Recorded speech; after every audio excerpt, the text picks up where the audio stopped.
Bonjour à tous. Merci d'être là.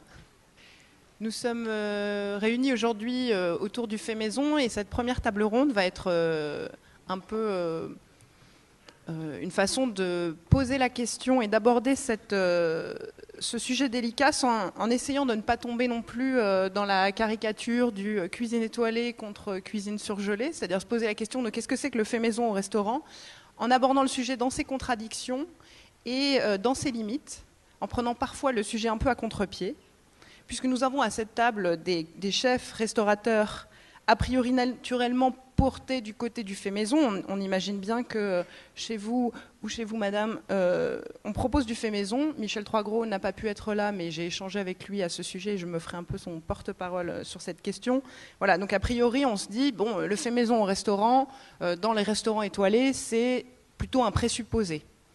Et pourtant, ça peut être une bonne façon d'aborder la question du fait maison aussi dans ses limites, c'est-à-dire même chez vous, il y a sans doute des produits que vous ne faites pas maison, lesquels et pourquoi. Ou si tout est fait maison, jusqu'au pain, jusqu'au fromage, jusqu'à la crème, jusqu'au beurre, alors pourquoi ? C'est-à-dire qu'est-ce que ça implique cette idée de fait maison ? Est-ce qu'il y a des limites ? Est-ce qu'il n'y en a pas ? Voilà, qu'est-ce que ça englobe ? Et derrière, quel est le territoire que ça délimite ? Est-ce que le fait maison doit être placé sur le territoire du restaurant ou est-ce qu'on peut déléguer une partie du fait maison à d'autres maisons ? C'est aussi ça que le sujet nous demande d'interroger. Donc en fait, c'est la définition même du restaurant qui est en jeu derrière et celle du métier de cuisinier. Le restaurant se doit-il de transformer lui-même l'ensemble des produits qu'il propose à ses clients ? En tant que connaisseur des produits, expert du goût, le cuisinier n'a-t-il pas également un rôle de sélectionneur ? Donc où commence et où s'arrête le métier de cuisinier ? Il y a aussi les contraintes pratiques et économiques du fait maison qui seront abordées pendant ces journées François Rabelais et en même temps qu'on peut déjà commencer à poser en termes de frontières et de limites. C'est-à-dire, est-il intéressant pour un restaurant de tout faire lui-même, y compris son pain par exemple, pour reprendre l'exemple que j'ai pris tout à l'heure ? Et pourquoi choisir de ne pas réaliser soi-même tel ou tel produit, y compris dans un restaurant étoilé ? Ou pourquoi, au contraire, choisir de réaliser tout soi-même ? Quelle dimension ce choix implique-t-il dans la relation que le restaurant entretient avec ses fournisseurs artisans, charcutiers, boulangers, fromagers, etc. ? Autant de questions qui nous permettront d'approfondir la notion de fait maison, d'en dessiner les frontières pour mieux apprécier la façon dont cette maison, comme je vous le disais, inclut ou non d'autres maisons, présuppose ou non l'intervention de d'autres métiers, talents et savoir-faire, qui participent ou non de ce goût indéfinissable du fait maison que l'on vient chercher au restaurant. Alors pour réfléchir à ce sujet, je vous demande d'accueillir, enfin, ils sont déjà là, nous allons donner la parole à 4 personnes, plus faire parler un petit peu Michel Troisgros à partir de la conversation qu'on a eue ensemble. Donc nous avons ici Dominique Loiseau, qu'on a un peu de... Bonjour. Restauratrice à Saulieu, évidemment, et vice-présidente des Relais et Châteaux depuis 2005, je crois. Donc on aura besoin de votre avis justement sur ces questions de limite du restaurant, du fait maison au restaurant dans une grande maison. Et dans des maisons un peu plus petites aussi. Exactement. Nous avons également aujourd'hui Martine Berasategui, autre maison fameuse au Pays Basque, qui a priori propose du fait maison, mais dont on essayera de voir aussi jusqu'où ça va. C'est-à-dire, vous parliez tout à l'heure des jambons que vous faites vous-même. Voilà. Est-ce que le fait maison de votre restaurant implique aussi d'autres maisons, ou alors est-ce que vous faites tout sur place ? On va y revenir dans une minute. Je fais un petit tour de présentation. Bernard Rénal, vous êtes le président de la Fédération nationale des bistrots de pays à Forcalquier. Vous êtes originaire de Corrèze et il sera intéressant de voir avec vous la question de... Alors déjà, on a l'idée du bistrot de pays, on a le pays et la maison. Alors le fait maison et le bistrot de pays, qu'est-ce que ça implique ? Comment peut se recouper cet imaginaire du pays et celui de la maison ? Et évidemment, cette fédération, pourquoi, comment vous en êtes arrivé à cette aventure ? Et enfin, nous avons Alain Tortosa, qui est le cofondateur de restaurantquifonsmanger.fr, qui est un annuaire, à la fois un annuaire et une sorte de label autonome dont vous nous expliquerez un peu le fonctionnement, puisque là, vous êtes à la fois du point de vue du consommateur, c'est-à-dire qu'est-ce qu'on vient chercher au restaurant quand on vient chercher du fait maison, et cette notion essentielle de la transparence sur laquelle vous avez insisté quand on a un peu échangé sur le sujet. Alors, pour lancer un peu la question, je vais vous demander à chacun peut-être une idée de ce qui symbolise pour vous le fait maison dans votre maison. Si c'est un détail, on peut imaginer que dans un bistrot, ce serait est-ce que vous faites vous-même votre vinaigrette ou voilà. Quels sont les détails évidemment, indépendamment du plat lui-même qu'on imagine fait maison, quels sont les points de détail ou les choses qui pour vous sont les plus parlantes dans l'idée du fait maison? Qu'est-ce que ça évoque pour vous le fait maison? Ah, c'est compliqué. Disons que chez nous, le fait maison, c'est surtout, je crois, c'est sûr que les matières premières doivent être d'excellence, parce que si je prends le cas de mon restaurant 3 étoiles, c'est dans un 3 étoiles que l'on doit retrouver tous les produits de référence, les meilleurs produits, parce qu'il n'y a pas au-delà, donc c'est quand même là qu'il faut les retrouver, donc il n'y a aucun doute là-dessus. Et puis après, c'est la recette, et en ce qui me concerne, la recette c'est précision de cuisson, d'assaisonnement, mais pour moi c'est quand même la sauce, vraiment. J'aime beaucoup les sauces et je trouve que c'est ce qui personnalise une cuisine, c'est ce qui fait un plat, c'est ce qui lui donne du peps. Merci beaucoup. Martine, est-ce que vous avez un élément qui vraiment vous évoque le fait maison? C'est vraiment difficile de vous répondre à ça, mais pour moi, fait maison, c'est quand il y a 3 étoiles et tu touches le ciel avec les doigts habillés comme cuisinier, et il faut faire tout maison.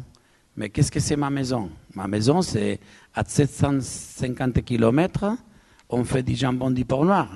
Au Pays Basque, on ne peut pas faire les jambons du Port Noir, mais je fais du jambon du Port Noir à Jabugo, mais c'est des jambons qui est Capanegra, Martin Berasategui. Et les pains, il y a sorte de pains que je fais à la maison, il y a sorte de pains qui fait un élève à moi avec mes recettes, tout à 1 kilomètre de où est mon restaurant. Mais moi, je pense que tu n'y arrives pas, tu n'y arrives jamais à être un incroyable cuisinier si tu ne fais pas maison. Sinon, arriver en haut, ça serait plus facile. Moi, je pense qu'il faut faire différentes divisions. Comme il y a différents moteurs en moto quand tu vois à la télévision les championnats du monde de moto, moi, je pense qu'en cuisine, il faut faire pareil. Il faut faire différentes divisions. Qu'est-ce que c'est fait maison? 100%. Tu vas avoir une division. Il va y avoir différentes divisions. Mais pour moi, je peux vous dire, les pêcheurs, pour moi, c'est une part de mon équipe. Les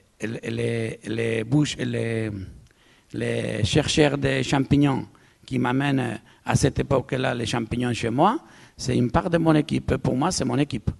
Et cette équipe, ça fait l'excellence de la cuisine que j'essaye de faire midi et soir tous les jours que c'est ouvert le restaurant. Pour moi, c'est ça, fait maison. Et il y a beaucoup de détails qu'il faut qu'on parle un mois sans bouger d'ici pour savoir qu'est-ce que c'est pour moi fait maison ou qu'est-ce que c'est pour moi faire une chemise pour un hôtel où je fais, dans un endroit, je fais fait maison et dans un autre endroit où il joue au golf. Et la cuisine, elle est trop petite, là-bas au fond. Et là, j'essaye d'être hygiénique ou j'essaye d'être droit comme cuisinier pour qu'ils font le mieux possible pour que tu peux jouer au golf et tu ne tombes pas par terre parce que tu as mangé mal, parce qu'on n'est pas dans l'endroit où il faut faire maison. Je ne sais pas m'expliquer mieux. Merci beaucoup. Il y a pas mal d'éléments sur lesquels on va pouvoir revenir sur cette notion extensive ou non de la maison. On va juste finir sur ce premier prisme de le détail qui fait partie de la maison, donc la sauce ou le jambon, effectivement, jusqu'où on pousse la question du fait maison. et je vous laisse continuer. Oui, effectivement. Alors, pour garder l'image de Martine, moi, je pilote une petite mobilette. Les bistrots de pays, donc on n'a pas un moteur très puissant, on est en catégorie 1, mais je ne sais pas dans quel ordre il faut mettre la catégorie 1. Quand je présente les bistrots de pays, je développe surtout le thème des 4 A. Je vous fais cadeau des 3 premiers A, l'accueil, l'animation, les activités multiples, etc. Et le 4e A est un O, c'est l'authenticité. Et c'est avec précisément cette authenticité qu'on va retrouver le fait maison ou non. Un slogan pourrait être « Nous préférons à tout prix le tout prêt au tout près ». J'aime bien qu'on développe ce thème-là parce qu'effectivement, bon, c'est pas les 700 km pour aller chercher les jambons qui me font peur, mais je crois qu'effectivement, il faut que nous ayons dans cette notion de pays et de terroir, non pas des terroiristes, ni des terroristes, il ne faut pas être rigoureux non plus. Je crois qu'il faut savoir effectivement et jouer, comme on aura l'occasion de le dire tout à l'heure, la réalité des choses. Il y a des choses qui sont faites dans un restaurant, il y a des choses qui sont faites, des aliments qui sont préparés le jour même, d'autres qui ont été préparés avant, surtout en espace rural. C'est pas facile de savoir quel est le nombre de clients qu'on aura aujourd'hui à midi, demain à midi. Donc on peut faire effectivement des grands faitout de daube, etc. Et ensuite, pas forcément les congeler, mais les mettre sous vide pour les resservir à l'occasion, parce que s'il faut faire 5 heures de préparation et que les gens arrivent à midi pour manger à midi et demi, c'est pas facile. Donc voilà un petit peu, sans être plus long pour démarrer, ce que je pense du fait maison, mais j'en pense beaucoup de bien. C'est intéressant parce que vous mettez aussi le doigt, et on va y revenir, sur les contraintes économiques ou pratiques, même simplement, le personnel disponible, la place disponible, la gestion des stocks, que ça c'est autant de problèmes qui sont posés par la notion de fait maison. Donc il y a effectivement des possibilités de congeler soi-même, par exemple si on sert du surgelé mais que c'est soi-même qui avons préparé avant, cuisiné avant, et évidemment ça n'a pas exactement le même sens. On va y revenir dans un instant. Je vous donne aussi la parole sur cette question. Et puis, oui, question difficile, évidemment. Alors, je pense que derrière cette notion de fait maison, il y a effectivement la notion de personnel. C'est-à-dire que pour nous, il est important qu'il y ait une cuisine, finalement, dans un restaurant, et pas uniquement des micro-ondes. Et donc, finalement, un cuisinier ou une équipe, des commis qui arrivent tôt le matin et qui commencent à éplucher des légumes, voilà, ça, c'est symbole du fait maison. L'épluchure de légumes. L'épluchure de légumes. Très intéressant comme notion. Oui, ceux qui ont assisté tout à l'heure à la conférence ou à l'introduction de M. Vincent, il parlait effectivement de la grand-mère. Il a parlé de son grand-père. Il y avait 3 générations, 4 générations dans la famille ou dans le restaurant. Vous l'avez entendu tout à l'heure s'exprimer dans ce sens-là. C'est fini. Dans un bistrot de pays, il y a une personne, voire un couple. Mais il faut effectivement qu'il fasse des pluches à la préparation, et c'est le même, ou les deux mêmes, qui doivent tout faire, alors qu'avant, effectivement, il y avait toute la famille qui s'y mettait. On va revenir aussi derrière cette idée de fait maison. La maison, ce serait quoi le contraire du fait maison? Le tout fait, le tout prêt, bon. Eh bien, là, moi j'ai une idée bien claire là-dessus. Le fait maison, bon, c'est comme la haute couture, on fait des choses soi-même, avec même la haute couture déjà fait appel à des boutons, des plumassiers, un certain nombre d'artisans, des brodeuses, des dentelles qui viennent du nord de la France, etc. Déjà au niveau de la haute couture, ils assemblent quand même des créateurs et de grands experts, hein, c'est une question d'expertise. Mais la différence pour moi profonde, hein, surtout avec la législation qui commence à être mise en place, c'est que le fait maison, c'est quelque chose qui est le fruit d'une réflexion, d'un travail. Il y a une créativité. Bon. Et avec un certain nombre de personnes qui y travaillent, et compte tenu des charges salariales, on applique un certain coefficient. Hein, donc le client paye le travail qui a été fait. Moi, ce qui me gêne, ce sont les réchauffeurs, c'est-à-dire des petits établissements qui ne veulent pas avoir de personnel, qui vont acheter tout fait, les pâtisseries, les plats, les entrées, les salades, tout. Ils le servent mais ils font le même coefficient que ceux qui ont du personnel qui fait ça. Et c'est là où je trouve qu'il y a vraiment une tromperie. Hein. Je veux dire, qu'on achète un produit tout fait et qu'on fasse payer au prix de beaucoup moins cher parce qu'il y a eu moins de personnel, ça ne me gêne pas. Mais en revanche, quand ces gens achètent du tout fait et mettent les mêmes coefficients et multiplient par je ne sais combien, comme s'ils avaient eu le personnel, hein, puisque nos coefficients, c'est quand même pour faire payer nos charges, l'entretien de nos maisons, etc. Donc pour que la maison vive, il y a un travail qui est fait et un prix de vente qui permettent. Bon. Alors que là, quand ils prennent du tout fait, ben, ils appliquent un coefficient, mais ils font des bénéfices énormes comparés à des maisons qui font eux-mêmes. C'est là où ça me gêne, cette histoire de fait maison et de pas fait maison. Sinon, dans une maison comme la nôtre, moi je vois, pourquoi voulez-vous faire votre propre pain si vous avez un excellent boulanger dans votre lieu? Bon, à Paris encore, on en trouve beaucoup, mais dans un village, bon, si on trouve un excellent boulanger, pourquoi payer un boulanger dans un restaurant qui en plus peut vous quitter du jour au lendemain? Et là, c'est la catastrophe parce que, bon, moi actuellement, ça fait depuis 20 ans qu'on a notre boulanger, sauf que ce monsieur-là va partir à la retraite. Et je ne sais pas si son successeur va vouloir nous servir 60 petits pains impeccables tous les jours. Hein, parce qu'il nous est parfois arrivé d'avoir leur apprenti qui a raté la fournée et puis il dit « bah oui, mais c'est l'apprenti qui s'est trompé ». Mais nous, on ne peut pas servir des petits pains ratés à nos clients à notre niveau, vous voyez. Donc il faut déjà trouver un bon artisan qui fasse mieux que vous et qui, ensuite, assure la régularité exigée selon le restaurant en question. Voyez, mais le non fait maison me gêne au niveau de la tromperie, au niveau du prix pour le client, surtout.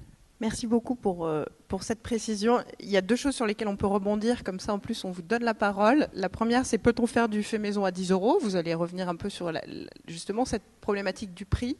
Et la deuxième, c'est, j'entends bien ce que vous dites sur le tout prêt, mais en même temps justement on est aussi sur cette idée que par exemple, si on fait son pain soi-même au restaurant, vous avez bien montré que ce n'était pas nécessaire, mais je veux dire, le tout prêt... J'ai pas dit que c'était pas nécessaire, mais bien souvent, ces petites boules faites maison, c'est plus de la brioche, c'est plus du gâteau qu'un vrai pain. Faire du vrai pain, c'est un métier avec un matériel, avec des techniques. Si vous voulez le faire chez vous, ça a un gros coût. Hein. Moi, je suis en train de faire des calculs parce qu'on va sans doute intégrer la boulangerie chez nous, mais c'est un coût énorme. On va revenir sur cette question, puisque j'avais, par exemple, Michel Troisgros, quand je lui ai parlé de cette question-là, il me dit, mais le fait maison, ça peut être dégueulasse. Et on va revenir aussi sur cette question, le fait maison a-t-il un goût? Et le fait maison, voilà, jusqu'à quel point? Mais on va revenir d'abord sur vous, qui, justement, vous m'avez précisé, quand on a parlé de votre label, que le goût n'était pas immédiatement votre prisme, c'était d'abord la transparence. Oui, nous d'abord c'est la transparence, mais je vais me faire l'avocat du diable, si vous voulez bien. Il faut bien mettre le curseur à un certain endroit parce que vous me dites je préfère servir un pain d'excellence finalement fait par un boulanger de talent, ce que j'entends, mais pourquoi ne pas vous rétorquer, bon vous n'en faites pas probablement, mais pourquoi ne pas servir finalement une tarte aux pommes d'excellence qui serait faite par le pâtissier d'à côté, vous voyez, qui elle aussi pourrait être un produit d'excellence.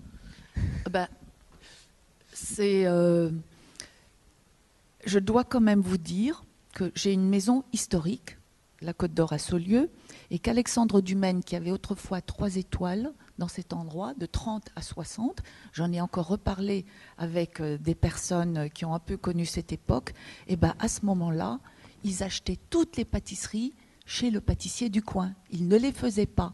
Sauf que maintenant, notre métier fait que nous avons de très bons artisans, nous avons des très bons pâtissiers, des bons sommeliers, donc on a eu tendance à faire nos pâtisseries. Moi j'en ai 5 en pâtisserie, voyez-vous.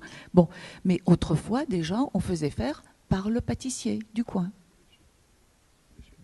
Moi j'approuve effectivement ce passé, sans être passéiste, mais dans un espace rural où nous voulons défendre la vie d'un village, il est bien clair que ce n'est pas la peine, effectivement, dans des petites structures, de payer un pâtissier, etc., alors qu'on a encore peut-être la chance d'avoir un boulanger, sinon ici au village d'à côté, et de lui permettre de se développer en allant chez lui.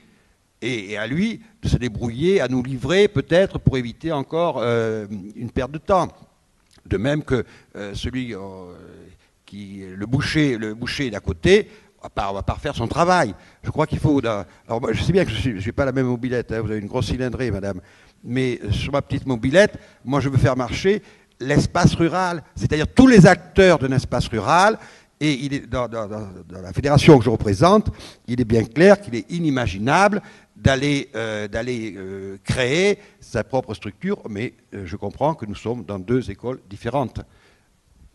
Il y a quand même des restaurants à Paris qui servent des glaces, et c'est marqué glace Bertillon. Je veux dire, moi, si je suis amenée à prendre tel produit d'un artisan, on le dit. Nous, nos clients demandent, vous faites votre pain vous-même? On dit non, on fait faire par notre boulanger parce qu'il fait notre recette, etc. Quand on a un expert, un artisan qui est connu parce c'est lui dans la région qui fait le meilleur produit, il n'y a aucune honte à le dire.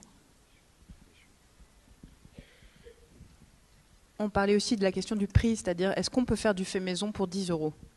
Oui, je pense qu'on peut tout à fait faire du fait maison pour 10 €, mais évidemment, on ne prendra pas déjà les mêmes produits que nos chefs ici présents.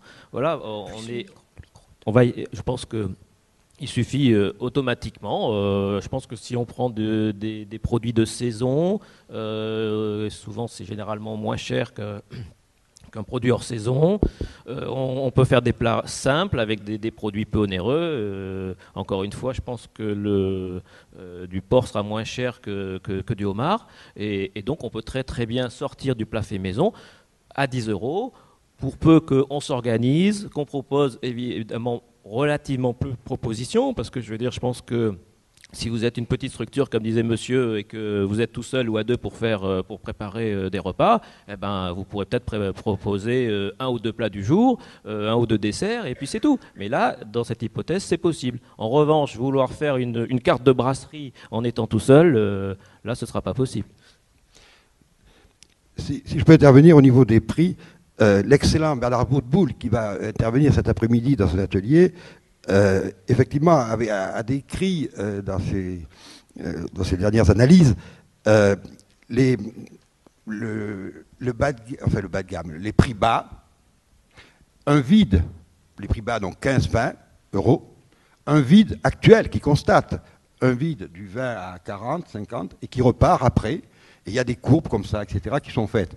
Alors c'est vrai qu'en espace rural, non étoilé, bien sûr, le dernier lieu d'animation d'un village, il est clair qu'il vaut mieux, effectivement, avec des produits locaux, faire des prix dans la fourchette 15-20, plutôt que vouloir jouer dans la cour des grands, alors qu'on n'en est pas capable. Je crois qu'effectivement, là aussi, c'est une question d'affichage, de transparence. Qu'est-ce qu'on est capable de faire? Qu'est-ce qu'on est capable de ne pas faire? Moi, je peux vous dire un peu qu'est-ce que ça passe en Espagne, parce que moi, en France, je viens visiter mes amis. Mais ce qui arrive en Espagne, c'est avant les maisons pas chères, il y avait la famille qui cuisinait. Et il avait les cartes qui étaient grandes, parce qu'il avait toute la famille qui aidait, qui travaillait. Maintenant, ça a changé beaucoup. Et les problèmes qu'il faut qu'on change, c'est, comme vous avez dit, pour les restaurants qui ne sont pas chers, ils ont des en cuisine, pas plus. Et la carte, il est aussi large qui était quand il y avait une famille où il y avait le père, la grand-mère, les 5 enfants qui travaillaient. Alors, ce qu'il faut faire, moi je pense qu'il faut changer un peu, qu'il y a la différence entre les cuisines qui sont 7 personnes et qui sont des... Moi je pense qu'il faut plus penser au professionnalisme et faire des petites cartes avec des cuisiniers en cuisine qui font bien transparent le travail qu'ils font et laisser les grosses cartes qui vont à la dérive totalement, parce qu'on ne peut pas mentir aux clients. Quand tu es en cuisine et tu as une carte qui a 90 plats, c'est impossible. Et moi je pense qu'il faut changer à ça. Il faut que des cuisiniers, ils peuvent donner à beaucoup de clients pas beaucoup de plats, qui s'amusent, qui ont envie de cuisiner et pas avec la, je ne sais pas comment on dit comme ça, comme dans la guerre. Les couteaux sur la gorge. Est-ce que vous voulez rebondir là-dessus? J'ai l'impression qu'on est plutôt d'accord. Donc, ça, c'est Disons que le sujet est tellement vaste. C'est pour ça que c'est un peu difficile de parler de toutes les catégories de restaurants, de tout. Vous voyez, c'est assez complexe. C'est pour ça qu'il est intéressant de le prendre aussi à contre-pied. Et c'est pour ça que je vous posais d'entrée la question, est-ce que vous faites tout maison chez vous? Et sinon, quels produits vous choisissez? Et l'exemple de comparaison avec la haute couture peut nous permettre d'avancer. C'est-à-dire, il y a aussi cette notion de fait main dans le fait maison.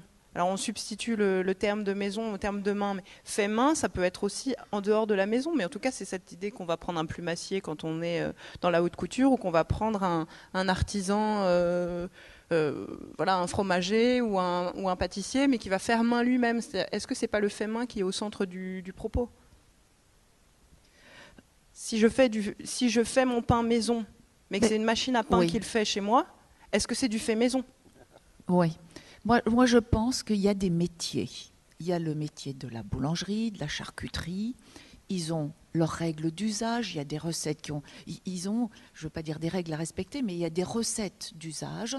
Et quand elles sont respectées, c'est bien. Mais quand on dérive un peu et qu'on bricole les choses, c'est plus pareil. Mais quand même, il faut quand même que le client fasse la différence. Il fait quand même la différence entre un bon pain et un mauvais pain. Il y a aussi le client qui est juge dans tout ça. On ne lui impose pas non plus ce que l'on veut. Le client, s'il fait un peu attention, il n'a qu'à pas aller dans les maisons où les choses ne sont pas bien faites. Alors là, ça va être la problématique de l'éducation du goût. Oui, non, mais je veux dire, il ne faut pas non plus que le client accepte n'importe quoi, et quand quelque chose n'est pas bien ou qu'il y a un problème, il faut le dire, réagir, et puis aller dans notre restaurant. La sélection devrait se faire naturellement. Bon, maintenant, comme vous dites, il y a beaucoup de gens qu'il faudrait aussi éduquer et qui n'ont pas eu la chance d'avoir été éduqués. Parce que, bon, un certain nombre d'entre vous ici, on évolue dans un microcosme particulier, on a une chance extraordinaire, mais qu'il y a quand même 80% des Français qui n'évoluent pas dans ce microcosme-là, et combien d'enfants ont des parents qui sont pas capables de leur dire ce que c'est qu'un bon pain et un mauvais pain. C'est rien que de penser au pain, au beurre, à des matières premières basiques. Donc il y a une inculture totale, il y a une transmission qui ne se fait pas bien, et on sait que maintenant, avec l'inscription du patrimoine gastronomique du repas à la française à l'UNESCO, dans la charte, il y a marqué qu'il faut transmettre aux générations futures. Donc je ne sais pas bien comment on va le transmettre. Parce que pour l'instant, au niveau scolaire, qui pourrait un peu faire une généralisation de la transmission du goût, de recettes et de la cuisine, des habitudes culinaires et gastronomiques, pour l'instant, il n'y a pas grand-chose qui est fait.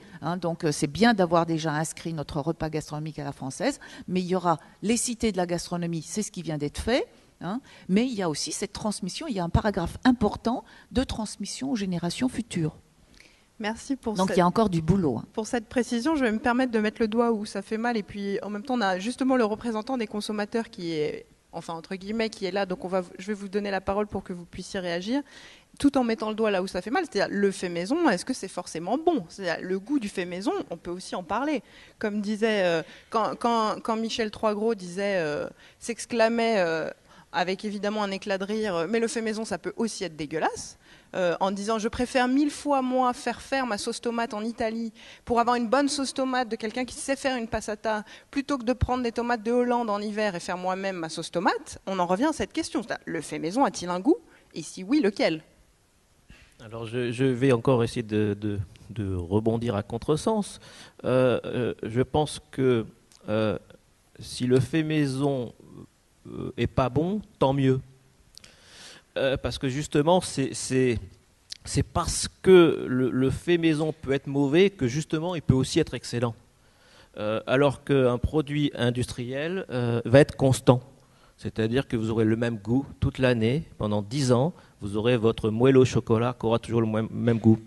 Si ce moelleux au chocolat, il est fait par un restaurateur, un petit cuisinier, eh bien oui, un jour, il va pouvoir le rater. Alors, évidemment, lui, il peut se le permettre parce que ce n'est pas un 3 étoiles, mais je préfère finalement avoir la malchance de tomber sur ce plat qui, ce jour-là, sera peut-être un peu trop salé ou peut-être un peu moins salé, mais au moins, je sais que derrière, il y aura eu des petites mains qui l'auront fabriqué eux-mêmes. Le fait main. Moi, je pense que je vais être un peu dur, mais les grandes surfaces qui font les pas faits maison, ça, ils vont être commodes si on n'arrive pas aux écoles à faire apprendre aux petits jeunes d'une façon différente de comment nous on a agrandi. Moi, quand j'étais jeune, je savais qu'est-ce que j'aimais ou qu'est-ce que j'aimais pas. Mais à l'école, jamais ils ont montré un travail ensemble de médecins et cuisiniers. Pourquoi on ne peut pas faire des cuisines cerveau saludables et montrer aux petits jeunes qu'est-ce que c'est bon, qu'est-ce que c'est pas bon, avec quoi on fait la grosse massification de la cuisine. Et moi je pense que c'est ça qu'il faut arranger les vrais problèmes. Faire montrer aux petits jeunes et faire la première génération qui va montrer à papa et à maman les bonnes choses pour la nourriture, pour agrandir d'une façon différente à ce comment nous on a grandi. Je ne sais pas m'expliquer en français bien, excusez-moi. Ah si, c'est très clair, merci. Et là, on va couper beaucoup de choses, parce qu'on dit « fais maison ». Si tu fais maison et tu n'as pas le temps pour le faire maison, tu es dans le bordel. Quand tu fais des sous pour les grandes surfaces, alors on finit par casser les cuisiniers normaux, qui n'ont pas 3 étoiles, ni 2, ni 1 étoile. Et moi, je pense qu'il faut être beaucoup plus transparent, mais en commençant par les écoles. Travailler ensemble avec les médecins, les problèmes qu'il y a de grossir, des cœurs, des maladies qui sont là. Et c'est un gros problème parce que les petits, ils commencent par agrandir sans savoir rien du tout,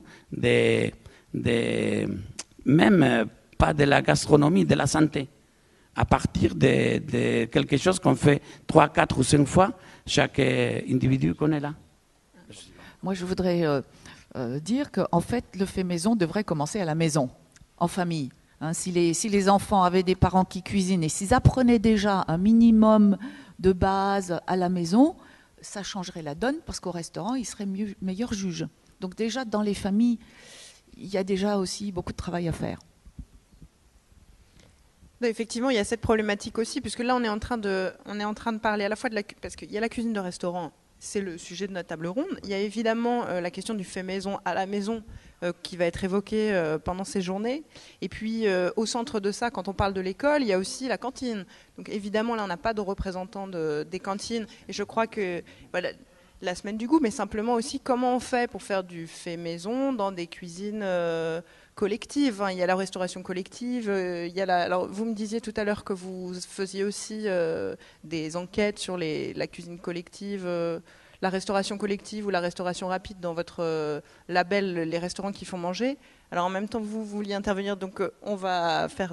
Je vous laisse prendre la parole et puis après, si vous pouvez aussi revenir là-dessus. Merci, M. Tortosa, de patienter. Non, hier soir, je suis allé me promener dans la gare, cette magnifique gare de Tours, et il y a sur un kiosque, il y avait écrit « bon, simple et frais ». Mettez marque ça. « Bon, simple et frais ». C'est un truc de chaîne, je ne sais pas ce que c'est. Mais c'est vachement bien. « Bon, simple et frais ». Moi, ça me suffit comme slogan. Après, il faut savoir ce qu'il y a derrière. Pour revenir au goût, le goût, Martine, c'est quand même la famille qui nous éduque au goût. Mes qualités organoleptiques, je les tiens de ma mère. Et pour preuve, le premier petit caillou dans l'engrenage d'un nouveau couple, le premier petit caillou après le mariage, c'est « tu ne fais pas ça comme ma mère ». Et ça commence à aller mal. Bien sûr que non, que la jeune mariée ne fait pas ça comme sa mère à lui, sinon ça serait sa sœur. Puisqu'évidemment, lui, comme elle, ont leur culture gustative familiale. Familiale. Moi, j'y tiens à cette racine-là. J'ai été éduqué au goût par mes parents, et principalement par ma mère. Bien. Donc, je pense qu'effectivement, il faut retrouver cette culture, parce qu'on ne l'a pas perdue, finalement. Je ne crois pas qu'on l'ait perdue. J'espère qu'on ne l'a pas perdue, sinon c'est la fin du monde. Mais je pense qu'il faut la retrouver à travers, peut-être, effectivement, des écoles, des informations, etc. Mais on l'a. Et on n'a pas la même, heureusement. Si je me promène dans toute la France et ailleurs, des bistrots de pays en Belgique, maintenant et en Italie, il est clair que le goût au nord de l'Italie, dans le Piémont, ne sera pas du tout le même que celui des Bretons. Et c'est normal. Donc il y a une éducation du goût à la fois familiale, mais aussi régionale. Je le pense sincèrement. Mais moi, je pense qu'il ne faut pas se conformer avec les choses qu'on a fait jusqu'à maintenant. Il faut y aller plus loin et il faut, avec les nouvelles technologies, pourquoi pas, on peut faire apprendre à la maison, fait maison, par des cuisiniers, avec les technologies nouvelles. Pourquoi pas passer par la télévision des cuisiniers qui font fait maison, bien expliqué pour qu'à la maison, on mange mieux et les jeunes, ils font fait maison à partir de la maison. Parce que le problème qu'on a en Espagne, c'est qu'à la maison, ils ne savaient pas cuisiner. Parce qu'on a des générations qui, avant les grands-mères, ils cuisinaient à la maison. Toute la journée, ils étaient à la maison. Mais maintenant, il y a plusieurs générations qui sont dehors. Mais pourquoi on a arrêté là? Il y a des générations qui n'ont pas cuisiné à la maison, qui ne savaient pas cuisiner, et ils ne font pas fait maison à la maison. Et moi, je pense qu'avec les nouvelles technologies, avec la télévision, on peut faire des choses simples, fait maison à la maison, pour que tout le monde apprenne, et il commence à faire fait maison à la maison. Alors, merci beaucoup pour cette intervention qui introduit une des tables rondes qui a lieu justement sur le fait maison vu à la télévision. Donc c'est parfait. Notre table ronde, de toute façon, c'est poser les problèmes. Après, on laisse aussi le travail aux autres pour les résoudre. Je voudrais vous donner la parole aussi, Monsieur Tortosa, parce que je pense que vous aviez pas mal de choses à dire sur ces questions. Oui, j'ai pas mal de. J'ai l'impression qu'on vit quand même dans une société totalement schizophrène. C'est-à-dire que je crois qu'on n'a jamais vu autant à la télé d'émissions de cuisine. On a l'impression quand on allume son poste que finalement tout le monde fait à manger toute la journée chez soi, alors que je crois que dernièrement, quand il est au supermarché, la cuisine industrielle a dépassé maintenant en termes de chiffre d'affaires, je crois, les produits frais. D'accord ? C'est-à-dire que finalement, est-ce que le restaurant, encore une fois, je mets de côté les restaurants d'excellence, est-ce que le restaurant n'est pas tout simplement aujourd'hui le reflet de cette société ? C'est-à-dire que, franchement, une société dans laquelle on ne fait plus à manger et une grande partie des restaurants ne font plus non plus à manger, tout simplement. Et alors la cantine, évidemment, c'est encore pire. Où là, je pense que c'est presque un crime contre l'humanité, ce qu'on donne à nos enfants. Alors là, il y a pas mal de niveaux, puisque le premier niveau, ce serait de dire finalement, si on ne fait pas à manger chez soi, on peut aussi aller manger au restaurant. C'est-à-dire que les gens qui ne vont plus à manger peuvent éventuellement aller manger au restaurant. Et si au restaurant, évidemment, le problème se pose quand finalement ce qu'on mange au restaurant est la même chose que ce qu'on mangerait si on l'avait acheté au supermarché, sauf que c'est mis en scène dans l'assiette différemment et qu'on ne fait pas soi-même le service. Oui, mais en même temps, c'est pas le problème, parce que comme disait monsieur, c'est-à-dire que finalement, le problème, c'est que, je veux dire, lui... l'histoire du petit caillou, ça n'a pas le goût de maman. Mais finalement, si nous avons des générations qui sont élevées au plat industriel, ils vont être très heureux au restaurant parce que ça aura le même goût qu'à la maison. Ce sera aussi un plat industriel.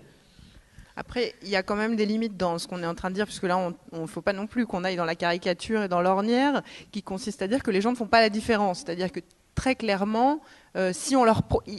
Il faut quand même se dire qu'a priori, face à deux types de plats, les gens, quand c'est vraiment bon, ils le savent et ils le ressentent. N'importe qui peut se rendre... Enfin, moi, je suis humaniste dans l'esprit, je pense vraiment qu'on fait la différence. C'est-à-dire que c'est pareil, les gens qui vont boire régulièrement de la piquette et qui vont s'en contenter, le jour où on leur sert un bon vin, ils font la différence. Ça ne veut pas dire qu'ils ne vont pas continuer à parfois acheter des vins différents et qu'il va leur manquer cette connaissance de comment on fait du vin pour passer le cap du vin un peu flatteur, etc. Mais Bon, là, après, on va rentrer sur du subjectif, mais moi, je suis assez persuadée que les gens font la différence quand même. Et Après, puis, c'est de leur proposer aussi. ouais, moi je rajouterais, quand on fait du maison dans un restaurant, il y a quand même quelqu'un qui apporte l'assiette, hein, que ce soit un maître d'hôtel ou que ce soit l'épouse du chef. Elle a quand même, elle n'est pas là juste pour poser une assiette, elle peut engager une conversation, elle peut expliquer. Enfin, il y a aussi le rôle de la salle pour mettre en valeur le travail en cuisine, s'il y a eu travail ou non. Je crois que c'est, j'en profite un peu pour relancer un peu tous ces métiers de salle qu'on a un peu oubliés, puisque vous voyez, on ne parle que de cuisine encore.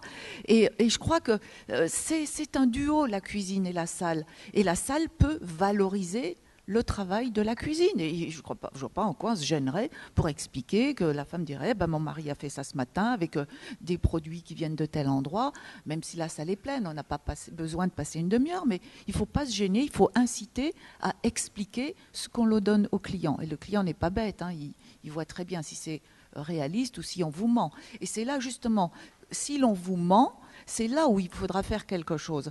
Pareil, je ne sais pas comment ça va se faire. Bon, là, en ce moment, le gouvernement en France est en train d'essayer de mettre au point une législation de soi-disant fait maison. Bon, ce n'est pas très au point, c'est très flou. Les syndicats professionnels n'ont absolument pas été consultés. Et il faudrait, d'après ce que j'en ai entendu, écrire, enfin mettre un petit logo à tous les produits, à tout ce qui est fait maison, etc. Alors nos cartes de menu, elles vont être toutes siglées, quoi. Vous voyez, c'est un truc, c'est n'importe quoi. Mais en revanche, la répression des fraudes, elle vient vérifier les libellés sur nos cartes. Si on dit que c'est un vin de telle région, si tel produit vient de telle région, ils vérifient ça.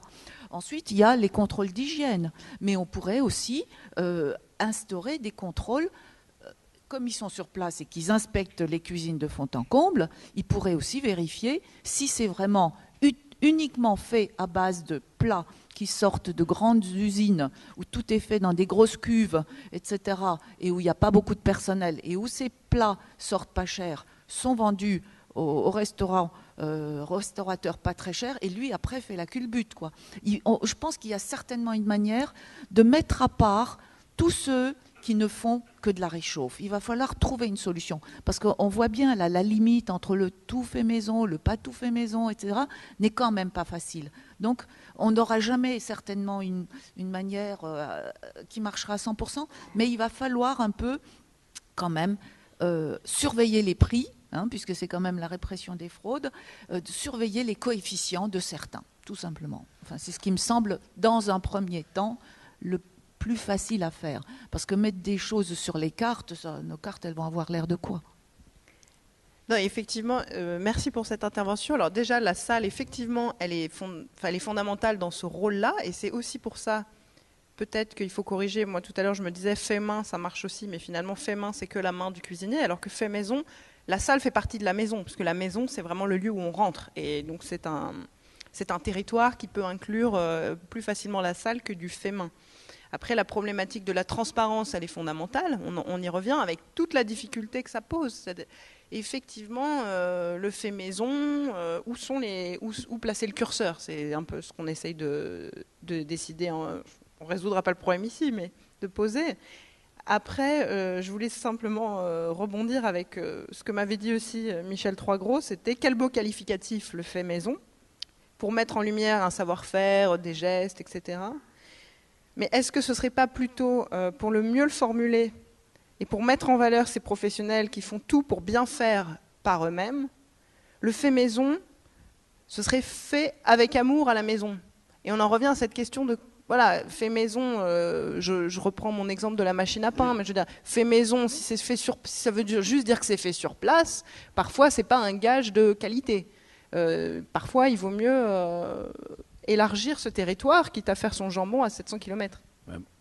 Moi, je pense que même les mots, si je les traduis bien en espagnol, fait maison, il y a beaucoup de différences. Fait maison. Fait maison, c'est quoi? C'est un 3 étoiles qui a une équipe, je ne sais pas combien de personnes, qui se laissent chacun de l'équipe la vie pour l'art de la gastronomie, et fait maison, et c'est quelqu'un qui a un respect par les produits. Mais il y a des gens, en fait maison dans les grands restaurants, et qui se laisse le respect, la modestie, le travail, et en plus il met le cœur, il se laisse la vie. Et tous ces faits maison, peut-être les mots, c'est un peu, je ne sais pas, dans la même piscine, on a mis tout ce qui se laisse la vie pour marcher en moto très haut, et l'autre qui prend la moto pour y aller au travail. Je pense que dans les mêmes mots, on a mis tous dans les mêmes... Non, oui, effectivement, on comprend bien que dans ces rencontres François Rabelais, on ne soit pas là forcément pour faire la promotion de l'industrie agroalimentaire. Mais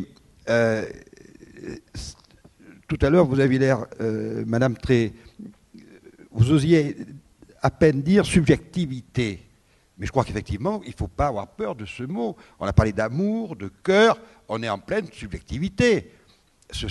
Cette expression qu'on a perdue, parce que quand on est devenu un peu adulte, on s'est dit on va pas le dire, mais j'aime ou j'aime pas, il ne faut quand même pas l'oublier quand on parle allez, je vais dire de gastronomie, mais même pas de gastronomie, quand on parle de table. Oui, mais de ce point de vue, vous-même, vous disiez tout à l'heure, il y a un goût breton. Donc on voit bien que c'est pas subjectif. Moi, le mot subjectif, là où je voulais en venir, c'est que ça reste collectif. On est quand même sur des goûts qui sont culturels. Et donc là, c'est plutôt un point de vue philosophique de dire, pour moi, la subjectivité, elle ne s'arrête pas à l'individu.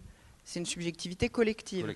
C'est-à-dire qu'un goût, il est partagé par une communauté. Après, les frontières de cette communauté, elles vont être régionales, nationales, ou ça va être des aires culturelles, mais il n'y a pas un goût, moi toute seule, je vais exprimer un goût qui n'est pas que le mien, en fait, qui est celui que je partage avec d'autres personnes par mon histoire. Tout à fait, par vos racines, mais on est bien d'accord. On est tout à fait d'accord.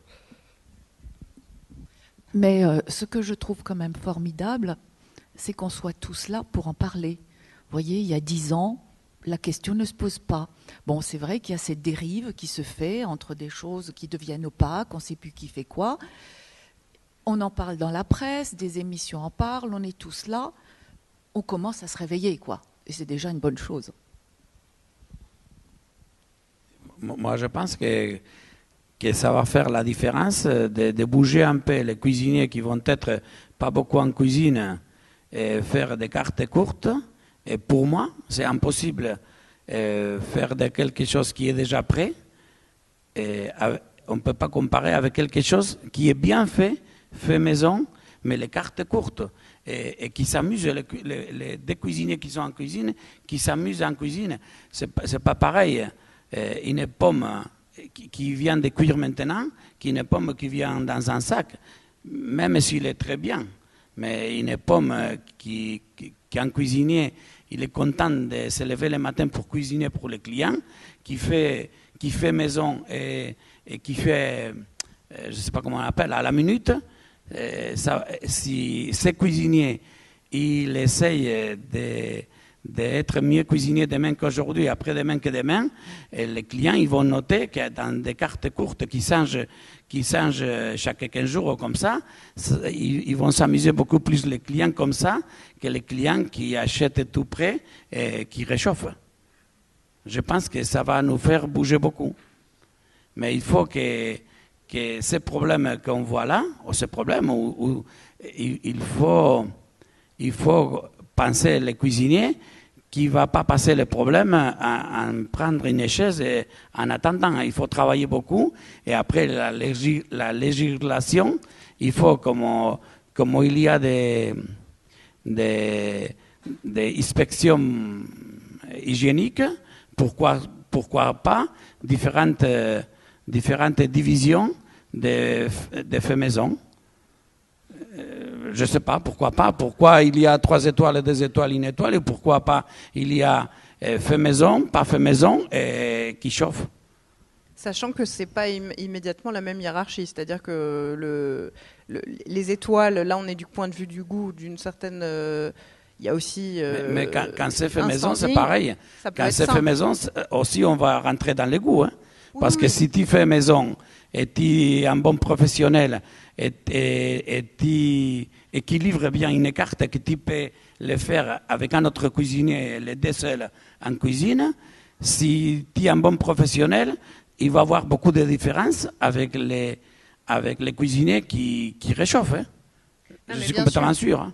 Mais simplement, ce que je voulais bien souligner par rapport à ce que vous dites qui est intéressant, c'est de se dire, ok, on pourrait dire fait maison, on a bien vu que c'était en même temps difficile à définir au niveau des frontières. Mais bon, on dirait il y aurait du fait maison, il y aurait du un peu fait maison, il y aurait du pas fait maison du tout.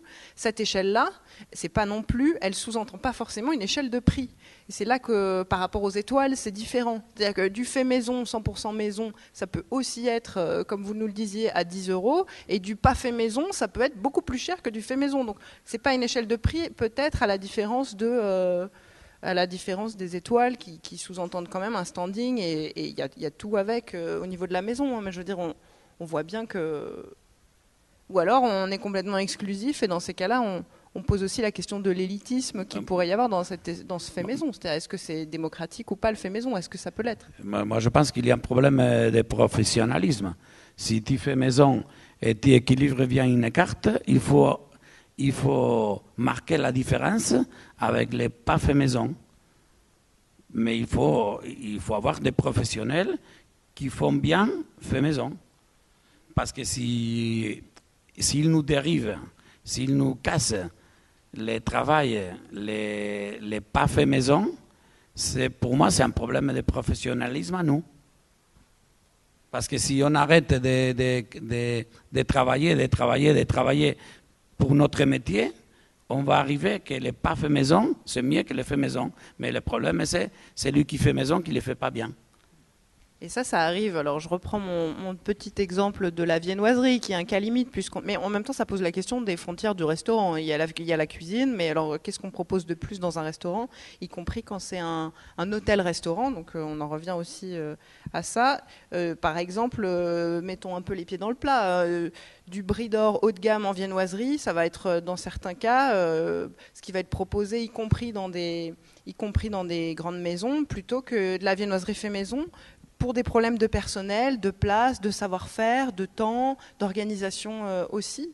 Et donc le fait maison, là c'est le goût qui est en question. C'est-à-dire, vous parliez tout à l'heure des grandes usines, etc. Est-ce qu'on ne peut pas aussi sortir des choses qui sont bonnes là-dedans? J'en sais rien, je réponds pas. Hein, mais si on veut être un peu provoque, il faut aussi se poser la question de... est-ce qu'on peut vraiment tout faire maison Non, honnêtement, voilà. Je crois qu'on ne peut pas dire qu'on peut tout faire maison. C'est pas possible. Si vous faites mieux le fromage que les fromagers de nos belles régions de France, aujourd'hui, il y a des qui restaurants eux qui font leur beurre. ont des laits particuliers, des crus particuliers. Faut arrêter. Non, là, ça, on ne peut pas le dire, vraiment. Mais je prends un petit exemple que j'ai vécu il y a une vingtaine d'années, toujours dans ma maison bourguignonne. Nous faisions nos confitures nous-mêmes. Hein. C'est normal, on est à la campagne, on fait les confitures. Les confitures, les fruits sont mûrs l'été, donc il fallait faire les confitures l'été. Or, l'été, c'est là où il y avait le plus de monde. Donc, c'était la corvée en cuisine, de faire les confitures. Et qu'est-ce qu'on fait? Dans ce cas-là, on fait faire ça au commis, etc. Bon, c'était comme ça. Et un jour, je vois mon mari discuter avec un monsieur qui lui fait goûter des confitures. Et je vois Bernard lui dire « C'est pas possible, c'est pas possible ». Et je voyais ce monsieur blêmir parce qu'il pensait que c'était pas bon. Et à la fin, Bernard lui disait « Mais toutes tes confitures sont bien meilleures que les nôtres. » Hein. Donc on a commencé à travailler avec ce monsieur au fin fond du Morvan. Je travaille toujours avec lui. D'ailleurs, un certain nombre de très très grands chefs travaillent avec lui. Je suis passée, il n'y a pas très longtemps, à 5 km de sa maison. Et je me suis dit, bon, je vais aller faire un petit coucou. Et puis je me suis dit, c'est quand même intéressant. C'est le fils maintenant qui fait ses confitures. Je vais quand même voir comme ça. Et je rentre dans son petit chalet en plein Morvan. Et je vois 2 dames devant des bassines en cuivre, pas plus grandes que cela, un thermomètre dedans, et toutes les 2 tournaient. Et elles tournaient, et elles tournaient.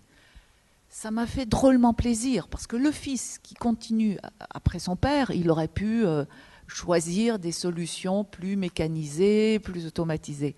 Et je me dis, mais c'est là le secret d'un très bon produit, quand on continue à le faire dans les règles de l'art. Bon, maintenant, je commence à être un des derniers à travailler avec lui parce qu'il augmente régulièrement ses coûts, hein, parce que les matières premières, il utilise les meilleurs fruits, il y a du personnel. Je connais une grande marque parisienne qui ne veut plus travailler avec lui parce qu'il a augmenté ses prix.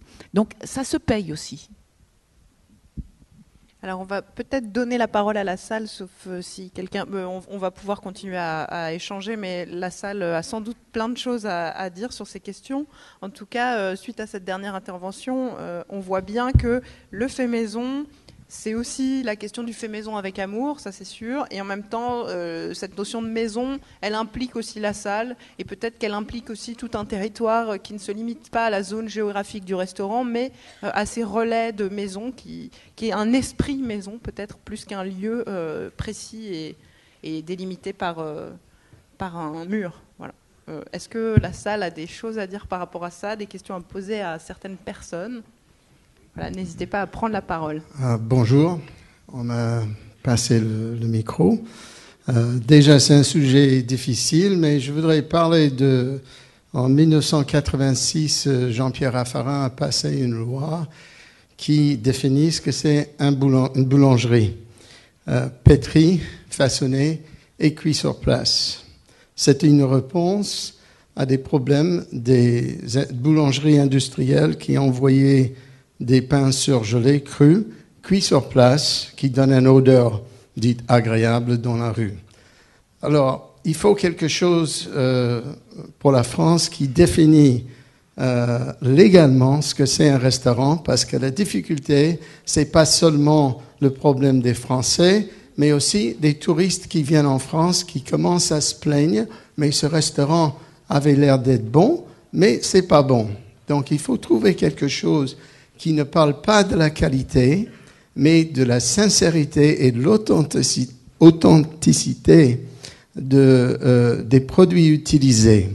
C'est pas une question de bon ou pas bon, c'est une question d'honnêteté et que les personnes peuvent apercevoir que là, il y a quelque chose qui est, on dit fait maison, homemade, qui est une empreinte de l'anglais, qui ne définit pas exactement, comme Dominique a dit, impossible de tout faire dans la maison. Et je donne un exemple.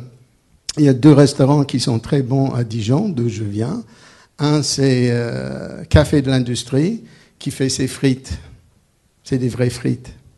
Et donc, il y a un menu à 12 €, entrée plat ou plat et dessert, qui est très bon. Et Dominique vient d'ouvrir un autre restaurant qui est fort bien, qui tout est fait sur place par un excellent chef. Et c'est 10 € de plus. Mais ces 10 € de plus valent la différence. Parce que là, on parle de qualité. Donc, je vous remercie d'ouvrir ça à Dijon, Dominique. Non, mais après, la comparaison avec le pain, elle est effectivement intéressante. La comparaison avec la boulangerie, comme vous disiez en même temps, dans un restaurant, il y a beaucoup plus d'ingrédients que juste de la farine et de l'eau. Donc ça pose le problème, c'est ce qu'on vient quand même de tournicoter un peu dans tous les sens, ce problème. C'est, voilà, Non, vous voulez réagir? Oui, mais je suis d'accord avec monsieur, mais quand même la solution, si solution il pouvait y avoir, elle passe par la transparence finalement, vu qu'il est impossible de définir le fait maison. Chacun va avoir un peu sa définition. Il faut déjà avoir une définition relativement globale et tout simplement de dire la vérité au consommateur. Je ne vois pas pourquoi un restaurateur honnête qui a choisi un produit artisanal à côté d'un petit producteur, quelle raison il aurait de le cacher? Strictement aucune raison. Je veux dire, il peut être fier d'avoir trouvé ce produit et de le proposer à sa table. Donc la solution est bien dans la transparence. Et puis bon, le problème des boulangeries, c'est que bon, le problème a été résolu pour le pain, mais bon, aujourd'hui, essayer de trouver des boulangeries qui font leur viennoiserie, leur pâtisserie, ça devient quand même un petit peu compliqué. Hein. Mais en ce qui vient d'être dit, je pense que ça doit être Alex Miles. Bon, c'est vrai qu'il sait quand même que les frites sont faites sur place. Hein, il le sait, donc il y a une transparence. Et chez moi, on voit la cuisine ouverte, donc il y a aussi une transparence. Il faut lutter contre ceux qui ne sont pas transparents. Oui, mais si vous voulez, quand même... Qui font croire qu'ils font maison et qui ne le font pas. Alors, le problème, c'est qu'on ne peut pas se contenter, si vous voulez, de l'indication sur un plat où il y aurait écrit, de compter uniquement sur la répression des fraudes pour dire ce plat, ils ont écrit fait maison et c'est un mensonge.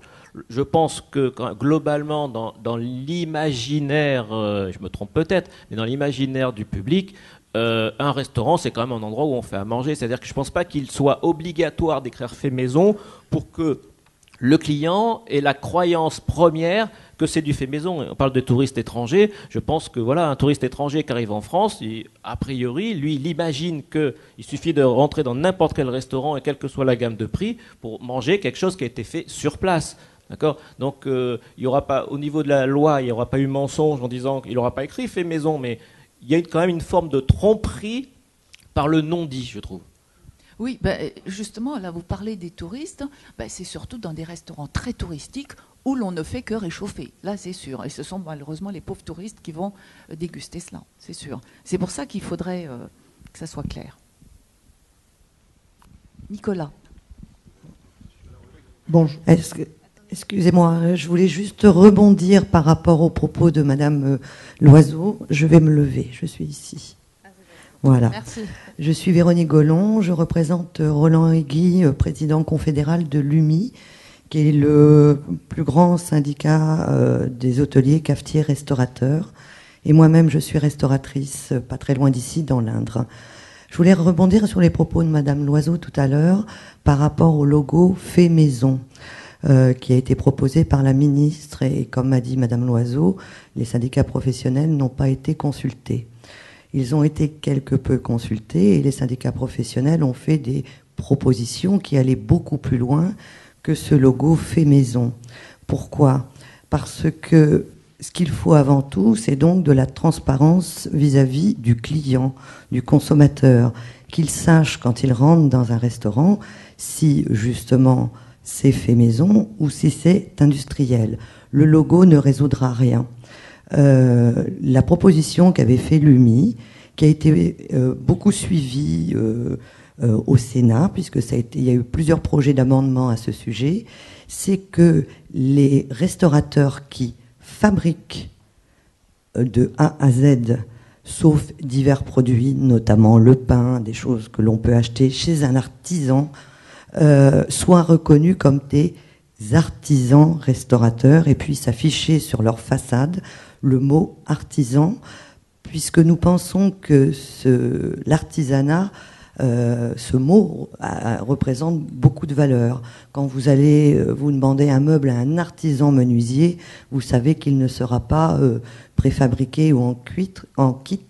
Le mot artisan représente le travail. Et il faut que les clients sachent s'ils vont c'est un artisan restaurateur ou si chez un restaurateur qui éventuellement, pour des raisons de facilité, de manque de personnel, est plus un réchauffeur qu'un restaurateur, qui a le droit d'exister, et c'est au client de faire le choix. Est-ce qu'il veut aller chez un réchauffeur ou chez un restaurant ? Il y a des clients, ça ne dérange pas. Ça ne les dérange pas du tout d'aller là. Il n'y a qu'à voir le succès des surgelés Picard dans les maisons. Il y a des gens, ça ne les dérange pas. Et je voudrais juste refaire une autre petite remarque par rapport à qu'est-ce qu'un artisan, enfin qu'est-ce qu'un restaurateur qui fabrique. Il faut faire il faut avoir la notion de produit brut. Un produit brut, c'est un produit qui n'est pas transformé. Bien sûr, il peut être frais, il peut être congelé, il peut être sous vide. Il ne faut pas négliger les formes de conservation actuelles qui permettent sa transformation. Mais le métier de cuisinier, c'est de transformer des produits bruts. Après, il faut vivre avec son temps. Et j'ai assisté à des rencontres où M. Régis Marcon, 3 étoiles Michelin, disait que lui, quand il recevait ses langoustines le matin, pour être sûr de servir un bon produit le soir ou le lendemain, étant donné qu'il n'est pas près de la mer, il les congelait immédiatement pour les décongeler au moment même. Ça n'empêchait pas, et surtout, ça n'empêchait pas la qualité du produit et la qualité de la cuisine qui en suivait. Donc je voulais juste intervenir là-dessus. Et sur ce terme d'artisan restaurateur, plusieurs amendements ont été déposés au Sénat depuis 2 mois pour que soient reconnus en tant qu'artisans, comme l'ont été les boulangers, ceux qui fabriquent. Après, ça sera au client de faire le choix. ça a été retoqué par Madame la Ministre qui a préféré ce qu'elle a proposé, ce fameux label fait maison où il y aura des logos partout, où ce label fait maison demande à ce qu'il soit fait sur place un produit, ce qui veut dire que même McDo pourra mettre fait maison sur ses hamburgers. Voilà. Oui, bonjour à tous. Moi, je voulais intervenir pour dire que j'en suis l'illustration, je suis restaurateur dans le département. Le fait maison, c'est du travail. C'est effectivement le matin, par éplucher des patates, des carottes, des navets, des poireaux, de la salade, pour avoir besoin. Le fait maison, c'est 17 heures par jour, en été, 12, 13, 14 l'hiver. Et de toute façon, on n'en sortira pas. C'est aussi de la transparence, expliquer à la fois à nos clients français, mais aussi à nos clients anglais, on en parlait tout à l'heure avec monsieur, ce qu'ils ont dans l'assiette, ce qu'ils vont manger. Et tant qu'on ne sera pas sorti de là, on ne pourra pas faire autrement pour le fait maison. C'est ça le fait maison. C'est l'amour du métier, c'est la passion, c'est ce qu'on faisait autrefois dans les familles. Vous avez parlé de transmission, la transmission, elle ne se fait pas. On le voit avec des enfants, des produits qu'on ne peut pas leur servir parce que on...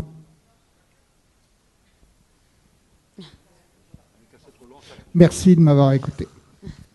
Oui, c'est très bien, mais il ne faut quand même pas oublier qu'on a une législation très difficile qui nous bride de plus en plus les charges salariales et puis les horaires. Et je comprends, moi, que beaucoup de restaurateurs ne savent plus comment faire parce qu'ils ne peuvent pas faire leurs 12 heures. Et puis d'ailleurs, c'est mieux pour nos employés, sinon on n'en trouverait plus. Mais je veux dire, on est coincé entre cette volonté de vouloir faire maison et en même temps de respecter la législation et de rentrer dans les ratios. Vous voyez, en ce moment, on calcule tout au long de la journée, on calcule les horaires, partez vite, ne restez pas. Enfin, pour le restaurateur, c'est quand même pas facile. Et ça va à l'encontre de le fait maison et a totalement été mis en cause et remis en cause à cause de tout ça. Parce que si les gens prennent du tout fait, tout simplement, c'est parce que ils ont du personnel en moins. Il n'y a pas à chercher loin. On a été poussé par des législations draconiennes et il faut être très malin maintenant pour s'en sortir. Ce que je pourrais rajouter, c'est qu'effectivement, surtout pour les bistrots de pays, c'est-à-dire les petits établissements en campagne, en espace rural, j'ai bien entendu les propos de la représentante de l'UMI. Moi, je ne voudrais pas que la loi tue la loi ou la loi tue le commerce. Il est clair que si par des excès d'hygiène, je ne sais pas quoi, je ne suis pas contre l'hygiène, attention, mais de loi, etc., cumulés, on risquerait de tuer ces petits établissements en espace rural. Parce qu'on sait très bien, en plus, les établissements sont, chez moi, à peu près 50% appartiennent à la commune et tout, la commune qui fait des efforts, qui n'en fait pas pour mettre la cuisine aux normes, le fourneau aux normes, etc. etc. Bon. Mais qui reste un établissement maison au milieu du village.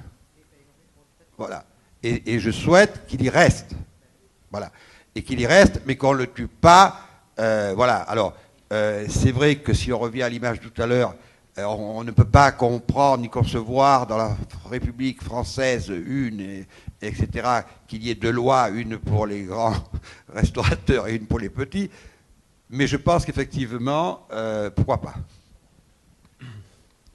Oui, bonjour, monsieur Marc, restaurateur en Indre-et-Loire, et maître restaurateur. Et je trouve un peu dommage qu'à chaque changement de ministre, on essaye de changer la loi et on essaye de mettre en place de nouvelles normes et de nouveaux logos et autres. On a un titre qui a été remis au goût du jour par monsieur Novelli, de la région. Et je trouve dommage que maintenant un nouveau ministre arrive et un nouveau ministre décide de mettre du fait maison. Je pense que le titre de maître restaurateur, il y a une charte, quand on renouvelle notre titre, on a un audit à effectuer. Ils prennent en compte l'hygiène de la maison, la formation de la salle, la formation des cuisiniers et le nombre de pourcentage de fait maison. Et moi, je pense que, alors je n'ai rien contre les nouveaux chevaliers de la restauration qui veulent mettre en place un nouveau logo, qui sont tous des 3 étoiles, qui ont mis en place une charte aussi. Mais je pense que trop de logos tue la communication auprès des clients. Voilà. À côté de ça, je suis membre Eurotoc, où on fait beaucoup de lobbyisme au niveau de l'Europe, où on défend le foie gras, on défend les produits de saison, on défend énormément de choses. Et je trouve dommage que un nouveau ministre veuille laisser sa petite touche. On a Payon pour le scolaire, et là on a un ministre pareil qui veut laisser sa marque de fabrique. Je trouve ça dommage. Oui, moi je suis maître restaurateur aussi dans un certain nombre de mes maisons. Donc il y a une grosse plaque devant, maître restaurateur, etc. Et puis c'est vrai que pour avoir cette plaque, on paye 500 € pour avoir un audit anonyme et qui analyse exactement tout ce qui se passe dans la maison. Et ensuite, on peut avoir ce titre de maître restaurateur qui marche bien. Il y en a dans toute la France. Mais peut-être qu'apparemment, ça va être remplacé par artisan restaurateur. C'est ça ? Si je peux me permettre, voilà, je suis en plus déléguée du titre maître restaurateur au niveau national. Le problème qui se passe entre maître restaurateur et artisan restaurateur, en fait, si ce projet d'artisan restaurateur passe, il sera sur la base du cahier des charges de maître restaurateur. Pourquoi ? À l'origine, nous avions voulu faire évoluer ce titre qui existe, qui est très bien, et qui, je le rappelle, s'appelle maître restaurateur, puisque c'est le métier de restaurateur qui est considéré, et non pas uniquement le métier de cuisinier. C'est-à-dire que le titre de maître restaurateur concerne aussi bien la cuisine que la salle, avec tout ce côté fait maison, et s'adresse à tout type de restauration, du petit bistrot de campagne au grand étoilé. Le principe, c'est de faire bien et de faire bon et de faire son métier de restaurateur. Le statut d'artisan restaurateur serait le même. Pourquoi un changement de nom ? Comme l'a très bien dit monsieur, chaque ministre veut mettre sa patte. Le titre maître restaurateur a été voulu et fait par monsieur Novelli. Et voilà. Donc nous aurions voulu continuer sur cette lancée parce qu'il a eu du mal à démarrer. Il commence à être connu et on nous dit non. Madame Pinel, ministre du Tourisme, nous dit depuis 1 an et demi qu'elle travaille sur le titre de maître restaurateur pour le faire évoluer. On lui a fait des propositions, nous n'avons aucune réponse. Donc on essaye de faire ce que l'on peut. On voit bien que Madame Pinel veut faire sa marque. Donc écoutez, il faut suivre et proposer autre chose. Mais cet artisan resturateur serait sur la base du maître restaurateur. C'est-à-dire il faut changer la plaque. Et en fait, tous les maîtres restaurateurs passeraient artisan restaurateur, mais avec une autre chose. Le mot artisan, pour se prévaloir du mot artisan, il faut être à la chambre des métiers. Donc avec une double affiliation chambre de commerce, chambre de métiers, comme les boulangers, et que enfin le métier de restaurateur qui fabrique ne soit plus considéré uniquement comme un commerce. Je rappelle, là, après on va un petit peu plus loin, mais que les boulangers, les charcutiers, les bouchers sont chambre de métier, les restaurateurs sont chambre de commerce, parce que dans le titre, déjà à l'origine, on considère le restaurateur comme un commerçant, c'est-à-dire comme un marchand de chaussures, comme quelqu'un qui revend. Comme quelqu'un qui revend. Les autres métiers de bouche sont inscrits chambre de métier. Donc la volonté, en accédant à ce statut artisan-restaurateur qui se baserait sur maître restaurateur, c'est que le restaurateur qui fabrique soit aussi reconnu comme un artisan, quelqu'un qui fabrique, comme les autres métiers de bouche, comme les menuisiers, etc., tous ceux qui sont à la chambre des métiers. Voilà, c'est ça la volonté finale. Il faudrait que l'on soit suivi. À notre grande surprise, nous sommes suivis parce que ça mobilise un grand lobbying politique, de tous bords confondus. Nous ne faisons pas de la politique, ce que nous voulons, c'est faire avancer le métier. Ça mobilise un grand lobbying. Nous sommes suivis de droite, de gauche, du centre, de partout, mais pas de ceux qui prennent la décision pour l'instant. Donc tous les soutiens sont les bienvenus. Juste une petite précision. Cet après-midi, à l'atelier numéro 1, où je suis, nous parlerons de maître restaurateur. Oui, si vous permettez, le titre de maître restaurateur est excellent. On pourrait presque le qualifier d'excellence d'ailleurs. Mais le problème, vous l'avez d'ailleurs dit, c'est que c'est quelque chose de global, c'est-à-dire que ça englobe effectivement beaucoup de choses, y compris le fait maison. Et son cahier des charges est assez lourd et laisse à la porte beaucoup de tout petits restaurants qui peut-être n'auront pas des toilettes pour handicapés ou n'auront pas je dis un peu n'importe quoi, n'auront pas des nappes en tissu ou des places de parking. Voilà. Donc c'est pour ça que le titre de maître restaurateur n'est pas la seule réponse à la notion de fait maison. Encore une fois. Nous connaissons plein de petits restaurants qui ne peuvent pas prétendre à ce titre alors qu'ils font du fait maison.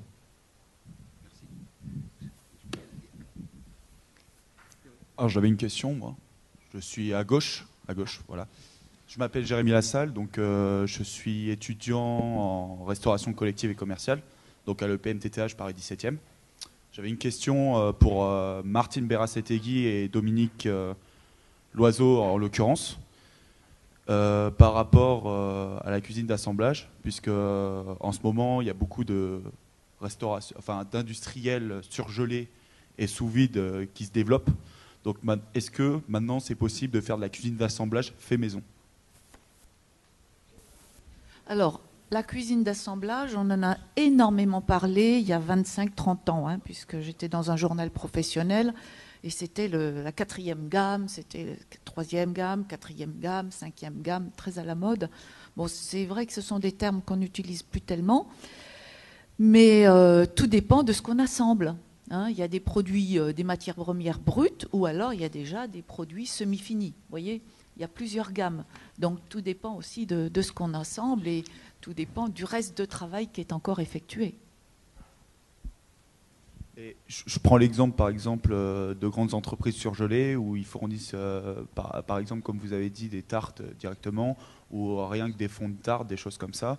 Est-ce que vous, en tant que restaurateur de haut de gamme, vous pouvez vous aligner sur ces types de prestations? Pas du tout, je veux dire, faut pas mélanger. Non, on est quand même dans les 2 et 3 étoiles, étoilées, on est quand même un monde à part où c'est vraiment de la haute couture. C'est notre sinon, je pense, moi, j'aurais de tromperie sur la marchandise. Si un client vient chez moi et j'ai des pâtisseries que je n'ai pas faites chez moi, c'est pas possible. Puis ça se sait, tout le monde connaît la tête de mon pâtissier, il a eu un prix. Je veux dire, on communique suffisamment sur notre savoir-faire. Mais moi, je vous dis, je conçois très bien qu'un petit restaurant d'altitude utilise des pâtisseries surgelées. S'il les décongèle bien, c'est pas mal. Il n'y a pas de risque et c'est bon. Vous voyez, il faut pas mélanger tout ça. Mais là, c'est de l'assemblage. Dès lors qu'on fait vraiment de l'assemblage, et là, une tarte surgelée, c'est un produit fini pour moi. Là, on réchauffe seulement, quoi. Ou alors, on réchauffe même pas. On décongèle ou parfois, on passe un peu au four. Là, c'est de la cuisine d'assemblage, oui. Ça peut être parfois bien fait, mais tout dépend. C'est comme le surgelé. Tout dépend ce qu'on surgèle. Quand il y a des surgelés horribles, et puis quand Régis Marcon surgèle ses langoustines, c'est du surgelé 3 étoiles. Vous voyez, il y a une gamme il y a des techniques qui réussissent bien. Bon, c'est vrai que la surgélation marche très bien en pâtisserie. Moi, je connais les plus grands pâtissiers parisiens qui fabriquent dans des unités et qui ensuite envoient en surgelé parce que la surgélation augmente l'osmose de l'humidité de divers appareils dans la pâtisserie. Mais il faut quand même justement être très vigilant sur cette cuisine d'assemblage. Je vous dis qu'il peut correspondre dans certaines formules de restauration, mais il ne faut pas faire croire aux clients que tout a été fait main. Il faut être clair. Et là encore, on passe sur cette transparence, mais que le restaurateur n'a pas de difficulté à faire. Ces cuisines d'assemblage, je vous dis, on en parlait il y a 25 ans, parce qu'il y a 25 ans, dans toutes les manifestations professionnelles, on parlait des restaurants à thème. Quand vous alliez à Équipe Hôtel, il y avait des tables rondes sur la restauration à thème et tout. Et on essayait de faire comprendre que dans un restaurant, c'était l'ambiance qui comptait, le décor. Voilà, donc il y avait, vous connaissez plein de restaurants à thème. Certains sont plutôt sur le steak, d'autres sur ceci. Bon, c'est sûr, mais bon, ça c'est un phénomène très parisien, et ça n'a rien à voir avec ce que fait monsieur, et qu'il faut absolument préserver. Hein. Quand on va dans une région, dans la France profonde, on a vraiment envie d'avoir même la chose la plus simple possible, mais quelque chose de cette région-là. On ne va pas demander dans les cuisines de terroir de la grande créativité. Ce qu'on veut, c'est vraiment l'authenticité. Et il faut absolument préserver ça. Et ensuite, quand on va dans des zones commerciales où il y a X formules de restauration, il ne faut pas s'attendre à avoir de la restauration créative. Je crois qu'il y a des restaurations différentes en fonction des lieux, en fonction du prix. Hein. Moi, il y a des jours où je mange un sandwich parce que je n'ai pas le temps. Et puis, il y a des jours où on fait un repas de fête pour une célébration. Il y a beaucoup de formules qui cohabitent, qui ont leur raison d'être. Mais je vous dis, il faut arrêter la tromperie de vendre aux clients des choses réchauffées alors que le client croit que c'est fait maison. Merci beaucoup pour cette intervention. On va être obligé de clore la table ronde. Il y a pas mal de choses qui ont été dites. Il y a beaucoup de choses qui vont être creusées aussi sur d'autres tables rondes. Et je pense que c'était un beau mot de la fin.